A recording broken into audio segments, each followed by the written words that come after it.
Hey, I'm Katie from WTI. Are you tired of not feeling the pressure from your shower head?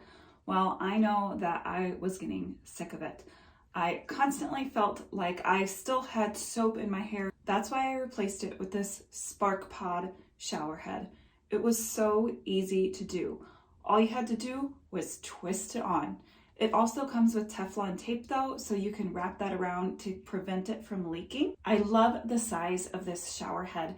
It is so much larger than my previous one, and I also like that it is so easy to adjust the angle. Not only was it easy to install this shower head, but it was really easy to adjust the pressure.